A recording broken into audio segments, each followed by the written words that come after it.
About generating ideas for photo shoots, or just thinking about how to approach photography as a genre. Okay, so it's not just as simple as you go outside, point and click. You need to think about various things, either as part of your planning or when you're reviewing it. First thing I'm going to talk about is perspective. So perspective, you'll be familiar with first, second and third person perspective from English. Well, it's the same in photography. It's how you narrate your photos. So first person would obviously be like self-portraits or selfies. It might be your possessions, and it's basically just the world from your perspective. So it could be places that are very familiar to you, like your home, your room. Second person is going to be people that are familiar to you, so it could be family, friends, and again sort of familiar things and familiar places, but perhaps moving slightly away from kind of your immediate home. And this is where, you know, particularly for portraiture, you might well notice the way that people react to you. It will be quite obvious that they're familiar and comfortable with you, and they'll have a relationship with the camera because they've got a relationship with you. Finally, we've got third person. So this really is people watching. So we're talking about strangers, unfamiliar places,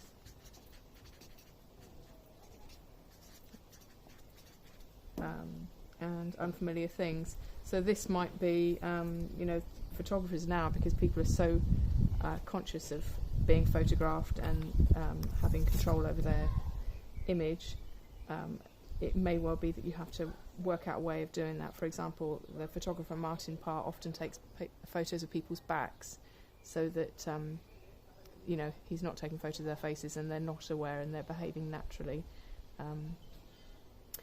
The other thing he quite often does is take photos of landmarks, and it gives the appearance that he's taking photos of, for example, the beach, if he's on at the seaside, but in fact he's taking a photo of the person that's very close to his camera. Bit cheeky. Okay, weather, obviously that's pretty obvious really, but so sun, rain, snow, cloud, whatever. It does affect the way that the camera works, but also it affects the way that places look, things look, and also the way that people behave. So all of these would have an impact on behaviour and a visual impact. Okay. Location, so inside, outside would probably be the key things that you need to think about. If you're going outside, does it involve travel?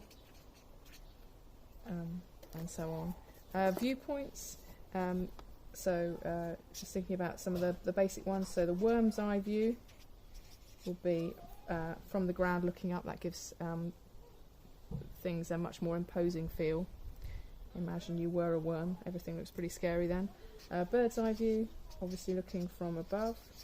That can be quite tricky, bearing in mind, you know, you haven't got access to helicopters or drones generally, but just getting yourself a high point, even if it's only slightly higher than what you're looking at, can make quite a big difference.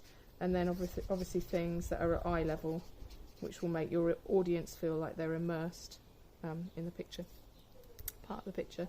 Okay, people, so the key categories of people are family, who are incredibly familiar, as the name would suggest, friends, strangers, obviously day and night. It's also worth making a note of sunset, which at the moment is 8:30 p.m, and sunrise times, which is at the moment 5:30 a.m. Just knew that, just like that off the bat. Obviously that changes throughout the year. It does highlight the fact that winter is a great time to capture sunrises and sunsets. Summer, you wouldn't end up getting an awful lot of sleep. Okay, so those are the key things that you'll be thinking about when you consider approaches to photography. Thank you.